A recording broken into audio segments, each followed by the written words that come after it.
All right, we are going to get going. Thank you so much for coming to Grand Rounds. You'll see some announcements up here. MFA wanted me to announce that PACE letter of intents are due by the end of this month.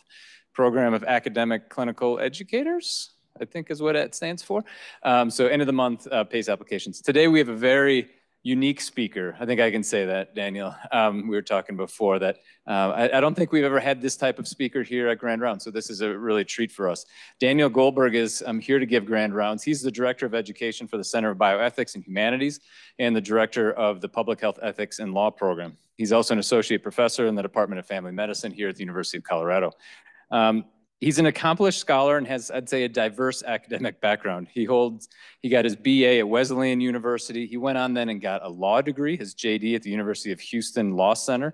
And then from there went on to get a PhD, which he received in distinction in medical humanities from the University of Texas Medical Branch. He then completed his postdoctoral training as a health policy and ethics fellow at Baylor College of Medicine. And in 2010, he was recruited to East Carolina University, where he was an assistant professor there for 6 years.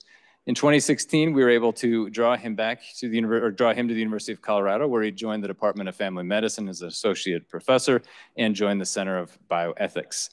His specific areas of expertise include social determinants of health and health inequities, structural violence and health, chronic illness and non-communicable disease, and also structural stigma. He'll correct me on this if I get this wrong. He has studied chronic pain for 15 years and focused much of his recent work on using legal and policy mechanisms to ameliorate structural stigma. He's also developed a research program using tools from emerging discipline of legal epidemiology to advance health justice. I think we're in for a real treat today. Daniel, thank you for joining us.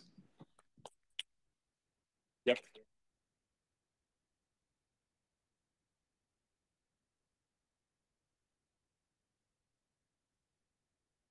Is this thing on, as they say? Awesome. I do have my phone up here. It's not to check email, I promise. It's just to keep an eye on timing, okay? I promise. I'm just timing my talk. So it is a real pleasure and an honor to be here. I'm just old enough to understand the significance, I think, of giving medicine grand rounds. I come from a family of doctors. I'm not a clinician, but on my dad's side, there are doctors about 5 generations back. So when I told my dad, who's a diabetologist and lipidologist, that I was doing medicine grand rounds, he got very excited, especially for me as a non-clinician. So hopefully I'll be able to do something a little bit different than some of the talks taking advantage of my training and the fact that I'm not a clinician. So today we're gonna be talking about CLIO in the clinic, the relevance of medical history for present problems in chronic pain management. So what does that mean? What does CLIO in the clinic mean? So 2 general frameworks for thinking about the cases and the material that we're gonna be going through today. So the first is CLIO in the clinic. What does that mean? So CLIO is the muse of history. That's who CLIO is, okay? And so what happens is there is a group of clinician historians, primarily physician historians and nursing historians. The physician historians are basically double docs, right? They're MD PhDs, but they're PhDs in history, basically.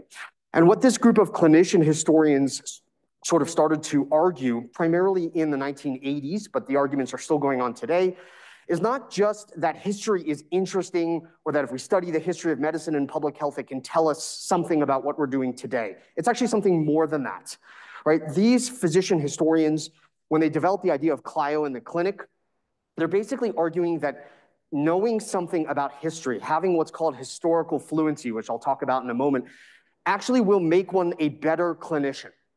Now, that's not a claim that I can make because I'm not a clinician, so I don't feel comfortable making that claim.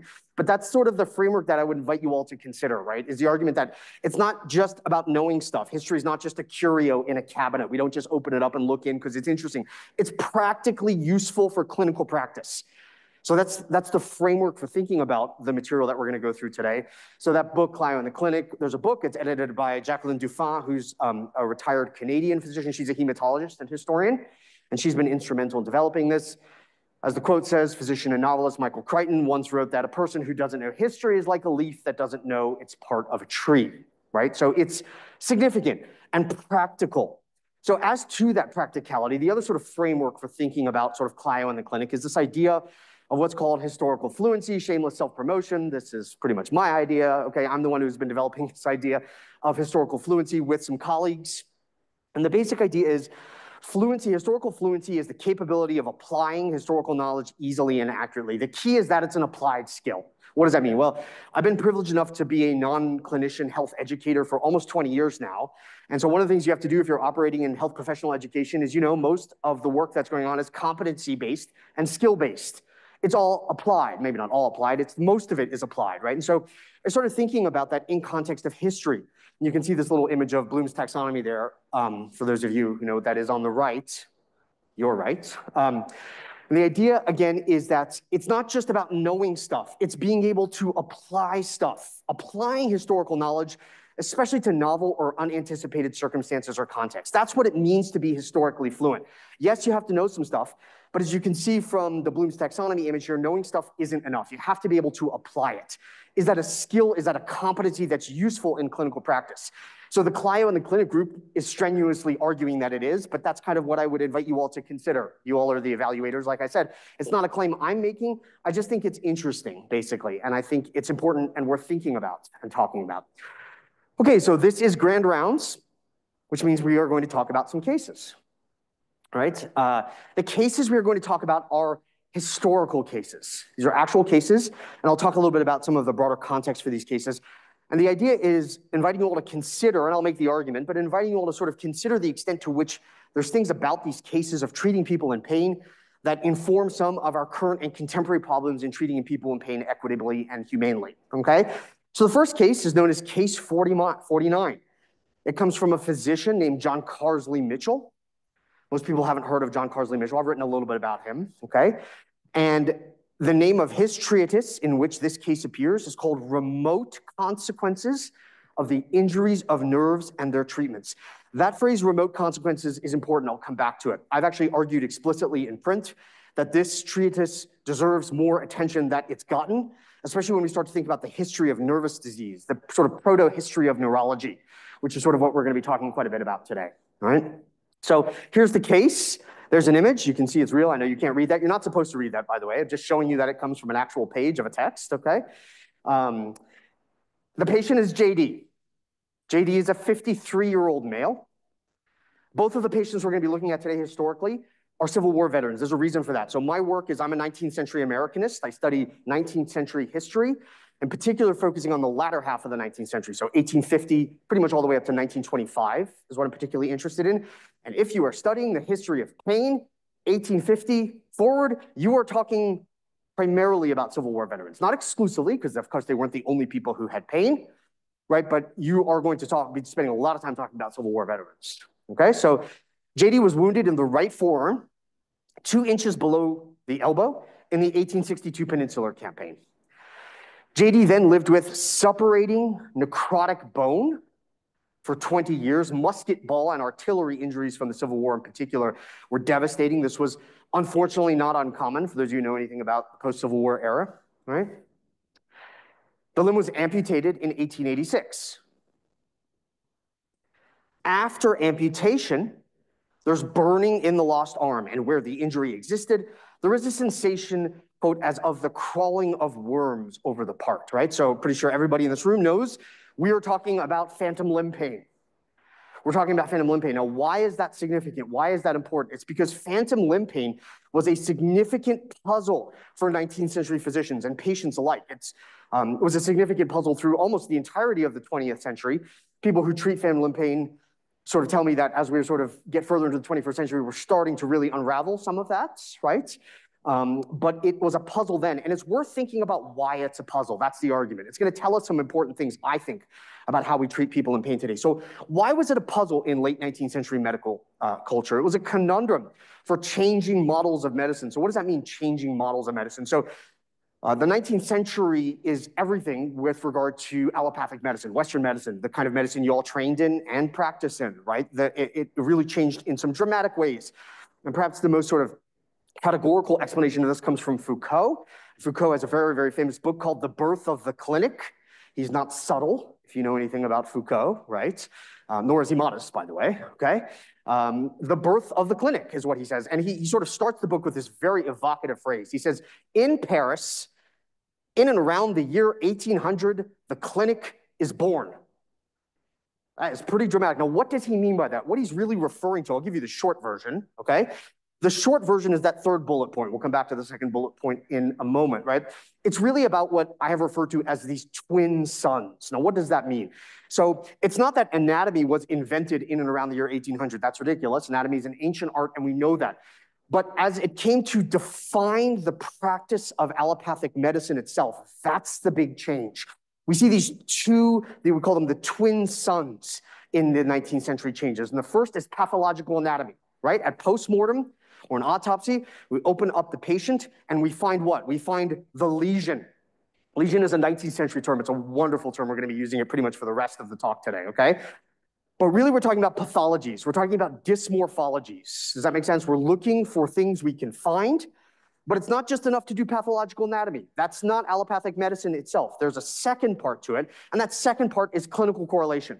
So it's pathological anatomy, finding the pathology, finding the lesion, finding the dysmorphology, and then correlating that with the illness complaint that the patient had while they were still alive, right? That is really begins, the fact that it really defines the practice of medicine as the long 19th century goes on. That's the major sort of change that we're really, really talking about, right? It's not for nothing that allopathic medicine is called, still known to this day, as the anatomo-clinical method. It's right there in the title. It's also referred to as the clinico-pathologic method. Also right there in the title, right? So thinking about this in terms of what we would now call chronic pain, I'm not going to use the term chronic pain when I'm sitting in the 19th century, okay? And the reason is because that term didn't really come about for thinking about people in pain until the 1950s and the 1960s, right? So when we think like historians, the goal is not to make health professionals historians, by the way. If you want to be one, that's awesome, but that's not the goal, okay? The goal is to imagine what it would be like to think like a historian for a little bit and then see if that's useful for clinical practice, right?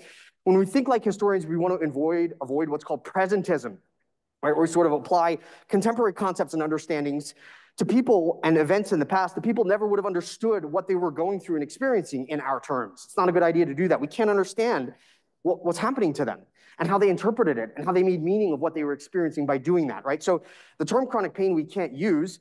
Unfortunately, disease nosology, sort of the categorization of disease in the 19th century, is extremely fluid. So if you want to go back, excuse me, like I do, and study the history of pain, you're probably looking for anywhere between 20 to 25 different terms that basically code for pain in 19th century context, right? The umbrella term that historians who study this have often used is this idea of pain without lesion.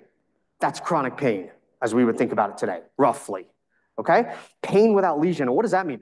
What's pain without lesion? Well, pain without lesion, hopefully you can see, is a pretty big puzzle for the anatomo-clinical method. It was, for phantom limb pain in particular, we've got an immediate problem, right? If there's no discrete material pathology, then how can the pain actually exist? Where is the lesion? Where is the dysmorphology in a limb that literally does not exist anymore? This is a problem for their understandings of pain and the anatomo-clinical method, right? So leading neurologists actually denied that this was possible. So this is a page taken from a book written published in 1864 by a man named William Hammond. So William Hammond is very important. William Hammond was the Surgeon General of the Union Army during the Civil War. He was also probably the single person most responsible for the creation of the American Neurology Association. So he's sort of a proto-neurologist, and he wrote this text, this treatise on spinal irritation. And if you're wondering, yes, 100%, that is one of the code words for pain in the 19th century, right? And he denied that pain without lesion was possible. Now, when I say he denied this, I want to be careful. What I'm not saying is that there was this epidemic of physicians and early neurologists, people who treated nervous disease, denying their patients' pain. That's actually not what I'm saying. I'm not saying that they didn't care about their patients who were suffering or that they didn't try to relieve their suffering, right? Or anything like that. I'm really talking about the concept of pain without lesion. And what William Hammond and many others like him actually believe is there's really only two kinds of pain. There's pain for which we found the lesion and pain for which we haven't yet found the lesion. That's it. There's no such thing as pain that exists in the absence of a lesion. You might sort of say, well, how did they try to deal with this and grapple with this in terms of phantom limb pain? Where is the lesion? Because it certainly can't exist in a limb that isn't there anymore. Where is the actual lesion that can explain it? Because the idea that there could be pain without a lesion was incomprehensible to a lot of 19th century physicians. Right, so this is the quote. This is probably really sort of worth thinking about throughout the remainder of the presentation today. It comes from Rosalind Ray, who wrote a wonderful history of pain in the 90s. And she says, at the dawn of the 19th century, she's obviously channeling Foucault, that's intentional, okay? At the dawn of the 19th century, physicians were looking for a pure sign which would remove the ambiguities inherent in symptoms. They wished to find a sign, the meaning of which would be as certain as that provided by the lesion found at dissection. This is the framework that we're talking about. And the shorthand that I use to describe this framework is somaticism. Somaticism, right, just basically the idea, again, that it's sort of lodged in the body. So we're going to come back to this idea over and over and over again, trying to resolve ambiguities in symptoms, especially for something like pain, by finding a sign that is as certain as the lesion found at dissection, which is going to be a problem for phantom limb pain and poor JD, who's been living with pain for almost 30 years by the time he gets to Carsley Mitchell. So let's go back to Carsley Mitchell's treatise in which he's describing case 49 and poor JD. And I want to talk a little bit about this phrase, remote consequences, because I think this idea of remote consequences has at least two separate meanings. And I think, for what it's worth, I think Carsley Mitchell is intentional in both of these meanings, right? So this idea of somaticism is very important in neurological understandings of pain without lesion at the time, this idea of remote consequences. One of the most sort of interesting and detailed ideas of remote consequences, and I'll say what I mean by that in a minute, comes from a man named Sir Benjamin Brodie. So Sir Benjamin Brodie was a surgeon. He's a little earlier than Carsley Mitchell. So writing in the 1840s and 50s, he's British, is Benjamin Brodie. And what he said is that any lesion found anywhere in the body can, in theory, explain a pain experience anywhere else in the body. The argument then is that this is another conception of remote consequences. I think Carsley Mitchell, when he titles his treatise, Remote Consequences, he's talking about remote consequences in at least two different ways. The first is remote in time. JD's injury, the original insult, occurs in 1862. He gets to Carsley Mitchell as a patient in the late 1880s, early 1890s. So these injuries, what he's experiencing is remote in time, right? His pain is remote in time from the original injury itself. That to me is the most obvious and direct way of understanding. But I think Carsley Mitchell is also talking about this idea of remote consequences, that you can have a lesion that is remote. It is remote from the sort of phenomenological experience, wherever the patient is experiencing pain. Poor JD is experiencing phantom limb pain and where his arm used to be. The argument is that it's so important to find the lesion, the pure sign, as Rosalind Ray talked about, right? That neurologists and physicians developed this idea, this theory that a lesion can, in theory, explain a pain experience anywhere else in the body. This was not a marginal theory. Now, not everybody held it. I'm not saying it was universally held by neurologists and physicians. That's not true. But it also wasn't marginal. Charcot himself discusses it, the idea of this remote sort of lesion theory. And so there's a very, very famous picture, by the way, of Charcot in Breuil's 1887 rendition. He's lecturing there while performing hypnosis on a, quote, hysterical patient. And if you're wondering, yes, hysteria is another code phrase for pain. Whose pain, by the way? Women's pain in particular. There's a lot to say about hysteria, so maybe a future Grand Rounds, we can talk about that, okay? And this is happening at the Salpêtrière. The Salpêtrière was the great public training hospital in Paris. And if in the late 1880s and 1890s you wanted to train at the most elite academic training institutions on the planet, you went to Paris and you went to Vienna. And then a little bit later, you went to Berlin, actually. Okay, so those are the three places. Let's come back to case 49 and see what Dr. Mitchell makes of all this. He says, it is, quote, "It is remarkable that there is not in this case any evidence of the presence of a neuritis. The possibility of a neuritis ascending from the nerve in the stump and affecting the spinal cord is to be considered, but the most careful examination does not indicate any such trouble. The difficulty has a more obscure origin." This is somaticism. And I say that not as a criticism, just as a demonstration of the framework that we're talking about here today. It's exactly what he's doing. He's looking for the lesion, right? He's looking for the pathological structure that he can clinically correlate with JD's illness complaints. It can't be in a limb because the limb doesn't exist. right? So he turns to the next most likely option, sort of geographically in the space of the patient's body, and that's the stump. So he goes to the stump, and he wants to see if there's anything going on with the nerve structure in the stump, and he can't find it there either. Okay, and because he cannot find the lesion, the dysmorphology, he is troubled. The difficulty has a more obscure origin. So this is this idea of somaticism in the clinic. JD experiences pain and other health problems. Carsley Mitchell, as he was sometimes known, attempts to explain this in terms of somaticism. He's trying to find the lesion, of course. He's trying to find the dysmorphology that can explain it, that discrete pathology that can be clinically correlated with the illness complaints, but he cannot locate the lesion. So he says it must have a more obscure origin. That phrase, more obscure origin, at this point, that should be ringing bells on the idea of remote consequences. He doesn't come quite out and endorse Benjamin Brody's idea. He doesn't say that explicitly in the text, but clearly, if you know what's going on here, that's in the back of his mind. He's thinking there's got to be something somewhere. I just haven't found the origin yet, basically, okay? So that's Carsley Mitchell's case. We will come back to this and try to put it together with our second case. The second case for today is case 46. It comes in an earlier treatise. That's not an accident. I wanted to start with Carsley Mitchell, even though it's later, okay? The treatise is very famous. This one has been written about quite a lot. It's called Injuries of Nerves and Their Consequences. It was published in 1872 by Silas Ware Mitchell. So who is Silas Ware Mitchell? Silas Ware Mitchell is John Carsley Mitchell's father. So that's what connects these cases in part. Silas Ware Mitchell is very famous, generally considered one of the more famous physicians in American history. He also was an early neurologist. He also, like Hammond, he was good friends with Hammond. Like Hammond, he was a physician and a surgeon during the Civil War. He served for the Union Army out of Philadelphia, and he was profoundly moved by the injuries in the soldiers that he saw, both during the Civil War and then after for the rest of his career when he treated them. He was moved by what he saw. He was prompted basically to become an early nervous disease, a nervous injury physician, which is what they called themselves. They didn't have the phrase neurology yet, right? In part by the sufferings that he saw. He was fascinated by pain. He studied and was interested and wrote about pain for most of his life. Ware Mitchell also considered himself something of a literatus. For those of you who are interested in that, he wrote lots of stories and poems, as it turns out. He is also the physician who figures most prominently in Charlotte Perkins Gilman's The Yellow Wallpaper, if you've read that, okay?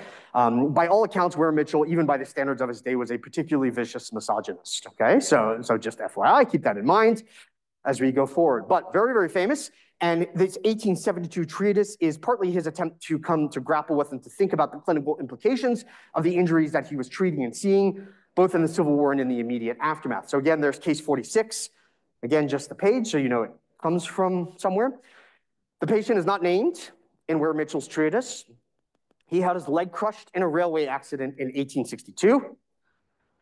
That resulted in amputation at the junction of the lower and middle third. Intense neuralgia followed the amputation. So then they amputated the stump. Did it help? Okay, it did not help, as it turns out.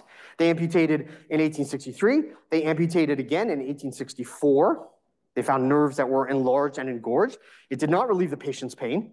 It continued and it was intolerable.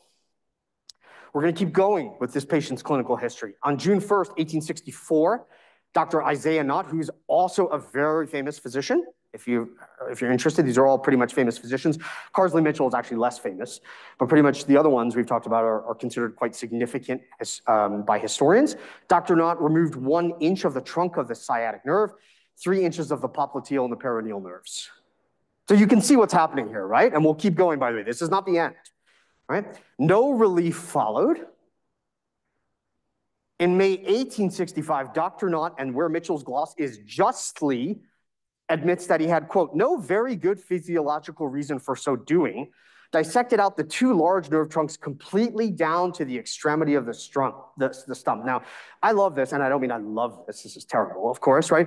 What I mean is conceptually thinking about this from a historian's perspective, this one is fascinating. Why would Dr. Nott do this if under Ware Mitchell's interpretation, and Dr. Nott would probably have admitted this too, he didn't have actually a very good physiological reason for so doing.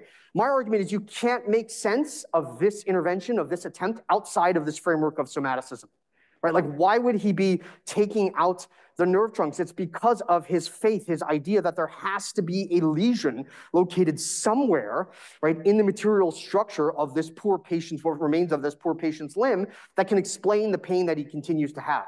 I can't find it. I don't know where it is. I'm not even really sure why it would be in these nerve trunks, but I know it has to be there, and that's why I'm going to remove these nerve trunks. And I'm not criticizing Dr. Knott for doing so, both because I'm not a clinician, but also because there's no reason, we have no evidence to think that Dr. Knott is doing anything other than trying to relieve his patient's suffering, right? So it's not the effort at all, or his intentions, that I'm criticizing. It's just rather pointing out the influence of this idea of somaticism. The story does not end here. Naturally, where Mitchell says, that's an interesting adverb, naturally, he says, no relief ensued, and in despair, the thigh was removed 4 inches above the knee when the sciatic nerve was seen to be engorged and double its normal size. Did it relieve the patient's pain? No, it did not. The neuralgia continued, and in August 1865, Dr. Knott extracted the sciatic nerve at the point of exit, removing 1.25 inches. Pain returned for the patient the next day. So my argument is in part, when we're thinking about case 46, and there's one more little point, we haven't finished case 46, but just sort of pausing for a minute to say, look, I don't think we can explain sort of the clinical path of what's happening to this poor, unfortunate veteran and this soldier unless we account for the significance of somaticism. The idea for both Dr. Knott and for Ware Mitchell is that the seat of the intense pain, that idea, seat of disease, is a wonderful 19th century concept. It's almost as good as lesion, as far as I'm concerned. Right? People were searching for the seat of disease. You'll find that phrase quite a lot in 19th century medical texts. The seat of the intense pain. It simply has to be in a material lesion itself. The idea that there can be pain in the absence of this lesion is just unfathomable. It's unfathomable in these cases for these physicians. Right? So this is somaticism. It's also its close cousin, which is a related concept called localization. Right? That injuries and the causes of injuries have to be localizable to some structure, is the idea. And you can start to see these ideas of localization that are really sort of evolving as we're starting to get sort of clearer and clearer ideas of different parts of the brain being related to different functions, right? So that influenced early neurologists. If part of you are wondering, is this phrenology? The answer is yes, it's connected to it. No, it is not phrenology, but it is connected to discourses of phrenology. This idea of somaticism, of localization. If somaticism is affecting or dominating or structuring the clinical understanding of these cases, then amputation and resection is the appropriate treatment, even if you can't find the lesion, even if you don't have a good physiological reason for thinking that the lesion is in a particular portion of the limb that's being affected. It has to be there. It has to be there. But it provided virtually no relief. So if you are Dr. Knott and treating this patient, or if you're Ware Mitchell and you're thinking about it, all of these amputations, these further interventions, these further surgeries continued to provide virtually no relief. That prompted further surgeries, eventually removing more and more of the physical structure of this patient's leg. So then what does Dr. Knott think about this? Ware Mitchell says, Dr. Knott believes that his patient was really much eased by this final procedure, but that his craving for opium caused him to malinger. We can't find the lesion.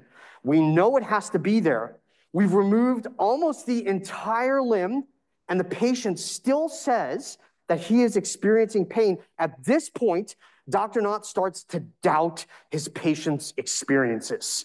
He starts to doubt his patient's experiences, and he thinks that he is liable for malingering. So I am actually a historian of malingering. I study on one. There's not very many of us, but there's a few of us who are really interested in accusations of feigned illness. If you're not familiar with what malingering is, that's it, right? So this is actually a bit of an older story, and we'll talk just a little bit about the broader context. But the basic idea is that anxieties and concerns over malingering and feigned illness, especially with regard to pain, they increase dramatically over the course of the long 19th century, right? They're old. We can find, and I know because I'm one of the people who's looked for this, we can actually find accusations of feigned illness for people in pain that are about 1,000 years old. It goes all the way back to the Middle Ages, about 1100s is when we can find it, okay? But what happens is over the course of the 1800s, in particular the 19th century, it starts to change a little bit. At the beginning of the 19th century, concerns of feigned illness and malingering are mostly found with regard to two different groups of people. The first is soldiers and veterans who were accused of feigning illness so that they could get out of military service. That's old. Concerns of malingering with military veterans is hundreds of years old, way earlier than 1800. The other group of people whom were often accused of malingering or feigning illness were chattel slaves in the US in particular, okay? And there's lots of interesting historiography that's been done on malingering and chattel slavery. But what happens is the concerns over malingering change. They expand over the course of the long 19th century. It moves from these two groups of people to different bodies, okay? It moves to white workers in particular. It really begins to aggressively move to women in particular in the latter half of the 19th century. And it even begins to attach to the middle class, to the bourgeoisie in the 19th century. You have this increase of malingering. Part of the argument is that, as we see exactly happening in case 46, in the absence of the material lesion, pain becomes doubtful. Right? Dr. Knott can't find it. He's basically removed almost all of this poor person's limb. The pain continues. The pain becomes doubtful. Carsley Mitchell, in case 49, doesn't come out and explicitly doubt JD's pain, but he says he's having some trouble understanding what's going on here, basically, right? Like he just can't figure this out. Where would the lesion be? It's obscure, is what he says, okay? That's some steps away, but not that many steps, I would argue, from accusations of feigned illness and malingering. So this is an n-gram from Google. You probably can't see this, but you don't have to. It doesn't matter, okay? So what's an n-gram? For those of you who don't know what Google n-grams are, so we can be clear on what this does and doesn't show us. So n-grams basically look at almost all of the print sources that Google has actually scanned and archived in a particular time. And what it tells us is how much particular words or terms are being used in this culture. Does that make sense? It doesn't tell us why they're being used. It doesn't tell us how they're being used or who's using them. It just tells us if people are talking about this more. Does that make sense? So this is a chart, an n-gram of malingering over the 19th century. And you can see in the beginning, it's almost completely flat at the beginning of the 19th century, early 1800s. And then right when we get to the middle decades of the 19th century, you can see it start to ramp up dramatically, okay? And this continues into the early 20th century, especially with the rise of insurance in particular. People got very aggravated about malingering when it started to relate to insurance. And railroads are also an interesting part of this story, by the way. That's another grand rounds. Okay, so what does this have to do with treating pain today? Let's sort of bring this back to Clio in the clinic and historical fluency. That's our sort of trip through the 19th century.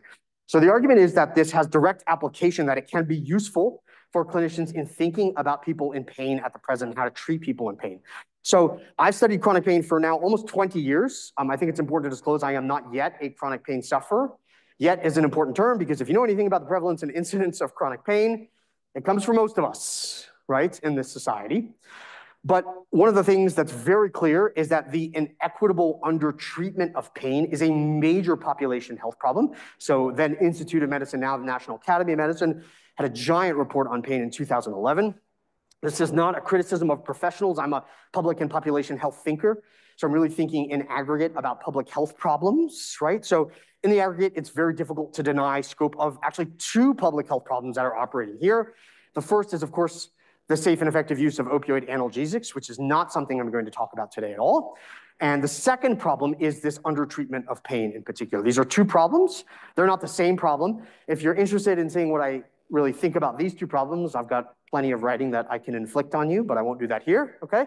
But you're welcome to follow up or do some basic internet searches. So as the introduction kindly noted, I do sort of day in and day out. I probably am more of a stigma researcher than anything else.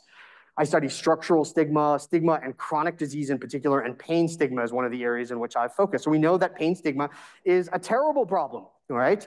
Chronic pain belongs to the family of what anthropologists call contested illnesses, illnesses that seem to subject people who experience them to skepticism and doubt. And that skepticism and doubt comes from all sorts of places, right? In this kind of context, I know we're used to thinking about it in context of healthcare professionals and physicians and care teams.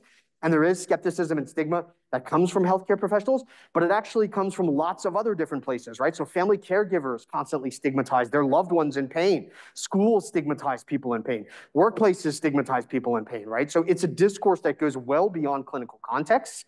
Elaine Scarry, who's a literature scholar and who's known as one of sort of the godmothers of pain studies, in 1985, she pointed out that pain is among the most privately certain and publicly doubted sensations that people can have, right? It's sort of paradoxical in that way.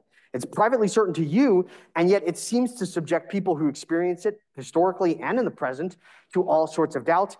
And in case any of us were wondering whether or not this is really true, we really just have to talk to the people who live with pain, chronic pain sufferers and patients, who we know overwhelmingly and consistently report skepticism and doubt and stigma of their experiences. It's overwhelmingly common when you read ethnographies of people living with chronic pain. There's at least 18 to 20 different definitions of chronic pain, although the revised IASP definition, for those of you who are familiar with it, is, I think, probably quickly rising to the forefront. Most of them emphasize the absence of organic lesions or tissue damage, right? So hopefully you can see the enduring presence of somaticism and how we think about and conceptualize the pain experiences that people have. It's a problem, right? It's a problem. The absence of lesions is a problem for somaticist thinking, right? So the argument here is that the proof is in the pudding, right? So let's put my sort of theory to the test here that somaticism has something to do with the difficulties we seem to have with treating people in pain equitably and humanely and fairly, right? So where might we look for that? Well, we might look to the chronic pain patients themselves. That's one place to look for it. The ethnographies of chronic pain sufferers, they actually should show this influence of somaticism. They should show it, and they do show it. They do show it. How do they show it? Where do they show it?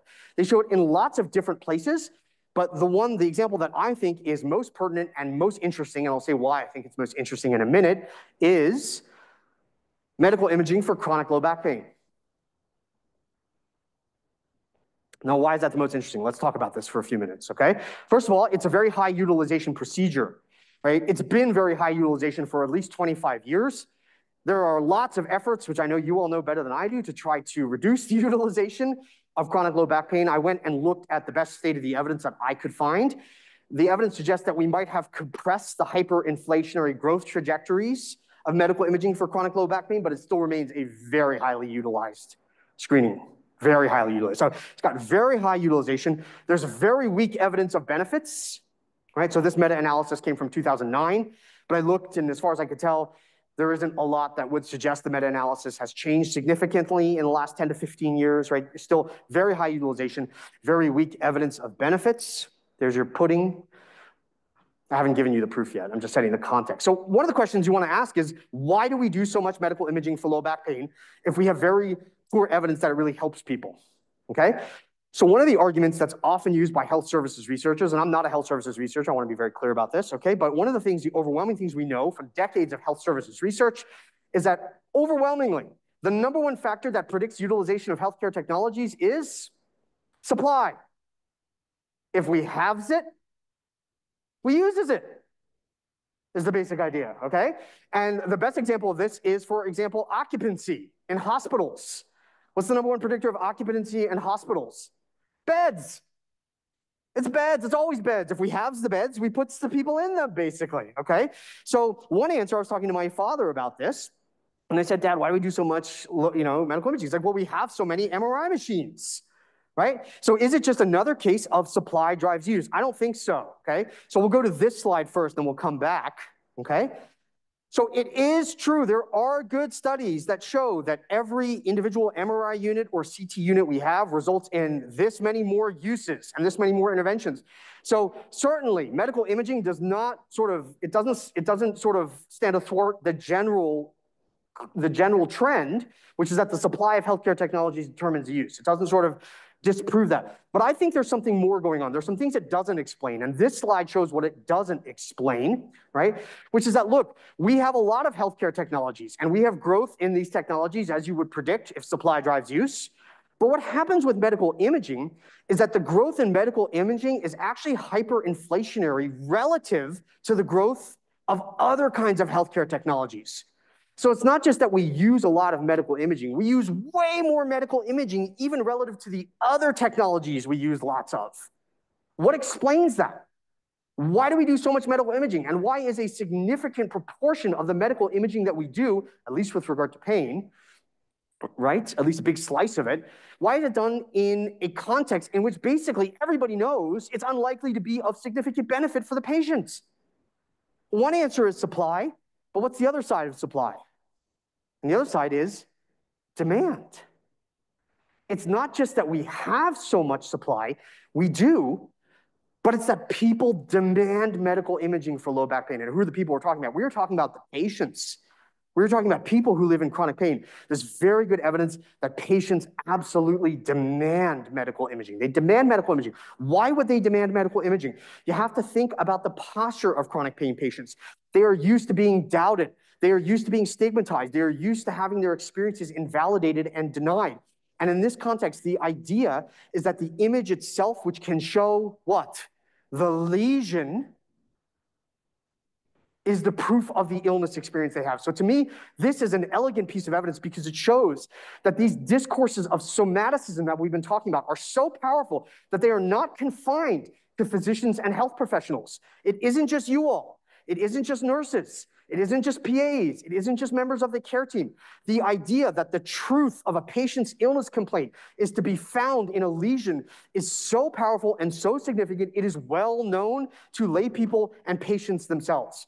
They demand medical imaging because they say this is what's going to validate the pain that I've actually had.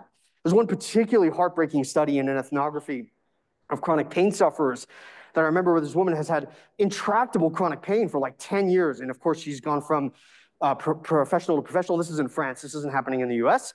She finally finds a professional who orders some imaging. And lo and behold, he says that he found something. And so he schedules major and invasive spinal surgery. And her reaction is joy.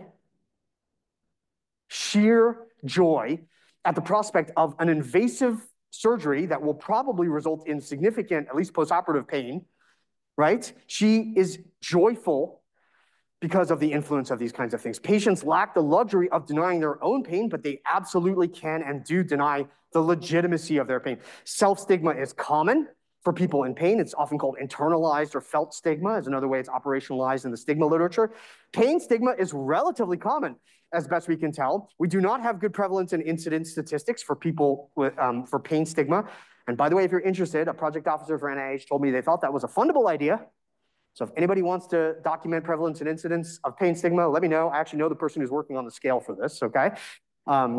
So maybe we'll get there someday. So my argument for you all is that there's many reasons why this might be the case. I'm not saying somaticism is the only factor, but it's got to be numbered among them, okay? So I know it's often traditional in grand rounds in particular to stop with some clinical pearls. I am not comfortable giving anybody clinical pearls because I'm not a clinician. And I don't think it's a great posture for non-clinicians to be giving clinicians specific advice on how to actually take care of sick people, okay? So no clinical pearls, I'm intentionally eschewing that. But for what it's worth, I have had the privilege of having, this is anecdata, of course, these kinds of conversations with clinicians who treat people in pain for many years. And part of the argument is that, understanding the influence of somaticism can, at least in theory, be helpful for understanding and talking to patients in these particular scenarios, right? So for example, there's a story I was once talking to a family medicine physician, and they said that, they deploy this kind of thinking when they are trying to talk their patients out of having medical imaging for chronic low back pain.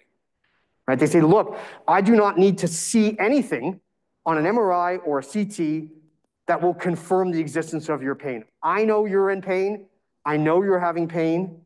I believe that you're in pain. Let's figure out how to treat it, right? So that's not obviously going to be appropriate in any or all circumstances in particular, right? But the argument is that this understanding of the influence of somaticism is helpful both for understanding how health professionals, how physicians are trained to think and treat people in pain, and it's also helpful for understanding how people who experience chronic pain conceptualize it themselves, right? So hopefully this is an argument that Clio lives in the clinic. I don't know, maybe that's up for you all to decide. The idea that historical fluency matters, that it can be helpful for helping us think about where we are today, where we might be going. And that is it for today. So I'm gonna stop here and leave some time for questions. Thanks for your time, I really appreciate it. Dr. Goldberg, thank you for that grand rounds. That was just such an enjoyable hour spent. I'll open it up for questions from the crowd. We automatically got one here, so we'll go back here. Hello, thanks so much. That was wonderful. So you detailed the somaticism framework and its limitations. Do you see us as having developed a new framework, and what would that be? Yeah, I think so. Like, and this sounds like a sort of maybe not so veiled critique of somaticism. Somaticism is powerful. I mean, there's a reason that modern medicine has improved people's health outcomes significantly, right? Like, the issue is with some kinds of illness experiences, particularly ones that don't present with these kinds of lesions, it can be difficult to accommodate. That's the argument, right? So have we evolved or moved anywhere in our understanding of pain? My answer is yes, of course. For sure we have. But the legacy of somaticism is powerful, right? I still think that it fundamentally characterizes the method under which physicians and most health professionals actually train.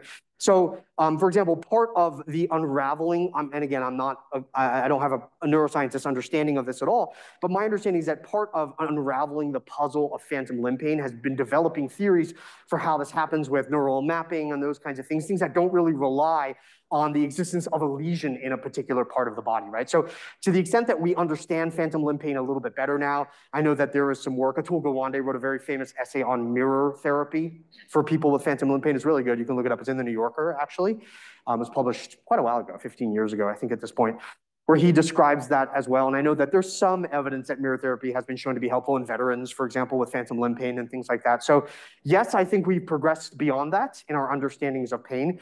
No, I don't think we have left it behind, would be another way of saying it. Yes, I think it still continues to affect the way people think about pain, maybe clinicians less than patients, unfortunately, actually, as well. Thank you very much. That was really a great talk and very interesting. Back to your example of maybe overuse of imaging for low back pain. Do you think that part of the issue is in patients demanding imaging is not feeling heard or validated? And if part of the approach is just hearing them and saying, I know you're in pain, I can't actually find the cause, but that doesn't mean that you're not feeling this. I mean, is that part of, kind of stemming the tide of the increased imaging? And I think you gave that in your example, but is that part of some of the mindset that maybe would help in these situations? Yeah, I think so. To the best of my knowledge, absolutely, right? The Choosing Wisely campaign has looked at low back imaging, like there's material in there. And I think that those are the kinds of conversations that are recommended, right? If the way to sort of talk patients, if the idea is to sort of suggest to patients that this is not going to be a helpful intervention for them, right? That the best approach is, yes, precisely to say that we don't need this to be able, to understand that your pain exists and that it's real, or to figure out how to treat it effectively, right? Because my understanding is that's the real problem with medical imaging for chronic low back pain. It's not just that it's expensive, it's the intervention that it leads to, right? Because it's gonna lead to what? Spinal surgery, and the evidence for those surgeries and long-term outcomes for chronic pain, as far as I know, is not good. It's not great, basically, right? And so, trying to get patients out of that sort of that tunnel, right, by saying, look, we don't need this, I know you probably, that your pain has been doubted, but that's not what we're doing here. I know you're in pain. We're going to figure out how to treat it and help you. And you don't need this imaging. It's not going to show us anything, and it's not going to be helpful, right? So yeah, I think, and the Choosing Wisely campaigns, I think they make those kinds of points and suggest that kind of stuff for how to get patients out of that. Oh. Yes, thanks for a very provocative talk. You mentioned, there's the experience of pain, and then there is the legitimization, right? I mean, and one of the traps I think patients and providers fall in is this idea of, and the role we have in legitimizing. And you mentioned insurance. So, I imagine in the mid-19th century, it's just, the suffering, the actual suffering, the experience of pain is probably a greater part. But then we've got a complicated formula now where if it's legitimized, then you can get disability benefits, and the value of having an objective, a picture of your pain that you can share is very different than just sharing the subjective piece. And then we as physicians are in this role of being legitimizers. So I'm interested, is there in your research an inflection point where, you know, the rise of things like insurance and stuff like that actually changes this formula and this somatization? Yeah, hugely, Morgan. Thanks for your question. I really appreciate it. So yes, there is an inflection point. Yes, I do study this, actually, right? So we're probably talking about the 1890s, in particular, the rise of insurance as a product in an industry is really in the Gilded Age, is when you start to see it. So late Victorian, 1870s, 1880s, and up. You see all sorts of different insurance products really starting to be developed in particular, and anxieties about malingering, feigning illness, duplicity, deception for these kinds of things, and pain, you can see them start to multiply. And new imaging technologies, not an accident, by the way, that Carsley Mitchell's treatise was published when? 1895. When were X-rays discovered? 1896. So I have an unfinished book, full disclosure, that is an intellectual history of the X-ray. So I study imaging, and I think not coincidentally, pain in concert. And you can find what's really interesting is you can find within the first 5 years of the proliferation of X-rays, people talking about exactly what you're talking about, right? That the X-rays are finally going to reveal the truth of the matter, right? And it was, of course, physicians who were hired by insurance companies and who were hired by big industries like railroads in particular that were especially interested in using medical imaging as a way of documenting the truth of their patients' illness complaints. Mining jumps all over X-rays because you can actually start to see tuberculosis through X-rays eventually, right? So that extends into, so yeah, the inflection point is in the 1880s and 1890s. It is hugely intertwined with insurance is the answer. Not so much health insurance as we think about it today, that comes a little bit later, but all different manner of insurance, all sort of different ways of doubting the pain experiences that people had. And I keep talking about railroads because that's one of the places where you see it a lot, right? Railroads are actually cause horrific injuries. It's still considered among the 10 most dangerous occupations in the world, by the way, to work in railroads, right? And so back in the 1880s and 1890s, they injured both patients and workers, I mean, both passengers and them, and a lot of pain issues coming out of that. And you can really sort of start to see it and the stigma really starting to proliferate right about that time.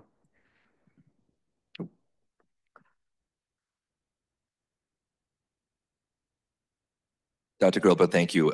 Really thought-provoking. I was thinking a lot about interactions I've had with patients where this has come up with respect to you're not addressing my pain, but the challenge of, well, I don't really understand it. My question for you is around the word malingering, because you brought this up. To me, when I hear that word, I think about a judgment being made, a judgment that your pain is not real, that this is driven by something else. To me, the other manifestation of that is the doctor-patient relationship, and how that actually has perhaps changed over time with the rise of consumerism, the rise of technology.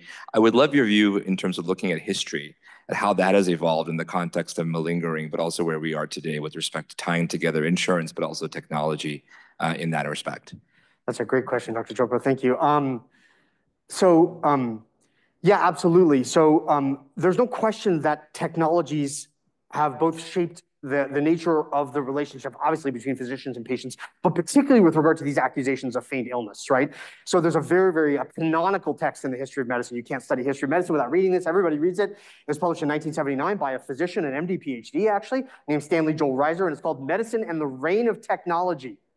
Right? And that's exactly the sort of point you're making is exactly what he starts to describe, the way in which novel healthcare technologies start to both change, but more to your point, actually sometimes outright interfere with the nature of the relationship that the physician has with their patient. So I said I study the history of medical imaging. I said I have a book, an unfinished manuscript, which is on the history of the X-ray. Chapter 1 is about the stethoscope.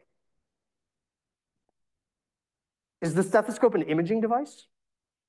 Yes, it is. Laennec himself said it was an imaging device. Most people think about it as a listening device. It's not a listening device. That's the means to the end. You listen, but the end is what? To form a mental picture of what's happening inside the patient's body. It's a seeing device. It's about perception. It's about seeing the lesions, the dysmorphologies. Laennec says this himself. The other interesting point about this, to your question, Dr. Chopra, is why did Laennec invent the stethoscope? Does anyone know? He was sick, this is not nice, but it's true. He was sick of pressing his ear to the unwashed bodies of his indigent patients. So he rolled up a piece of cardboard, and went like this so that he didn't have to touch them anymore, right? Technology changing the nature of the relationship because in that case, the physician didn't want to get too close to his patient, actually. So absolutely, right? Like the ways in which these kinds of technologies, especially imaging technologies, change, sometimes they help, sometimes they interfere. It's both and, it's not either or, of course, is part of it. And then just connecting that to Dr. Ernest's question as well, there's this really evocative phrase in the history of malingering that comes from a historian, and this refers to Ural's involvement in insurance and disability legal regimes all the time, right? And he says that at the end of the 19th century, physicians become inducted into the surveillance state. Inducted into the surveillance state, which I think is sort of very evocative language for thinking about these kinds of things and the way it happens. The last thing I'll say, just in answer to your question, Dr. Chopra, is one of the ways that discourses of malingering actually most affect your interactions is not internal to the physician-patient relationship at all. So I'm a legal scholar. I'm really interested in laws and policies in particular. And one of the things I'm really interested in is the way in which our discourses of malingering shape the social welfare policies we have, and perhaps more importantly, the ones we don't have in the US, but could have. Right? And the answer that I give, and some other people who work on this, is that malingering is hugely significant. We have dramatically understated its significance in our health policies that probably aren't internal to the ways that physicians treat their patients, but have an enormous influence on all sorts of things that you are and aren't able to do, the time you spend, the things you have to document, the things you have to do to be able to justify these kinds of things. Those discourses of malingering affect you all dramatically and the care you provide for your patients, regardless of any particular views or attitudes you hold towards people in pain. You can have nothing but the most benign views and intentions, and these ideas of malingering still have a huge impact on how you are able to take care of people in pain. Dr. Goldberg, thank you. I think we'll end it there. Thank you for sharing your knowledge with us today. Thank you.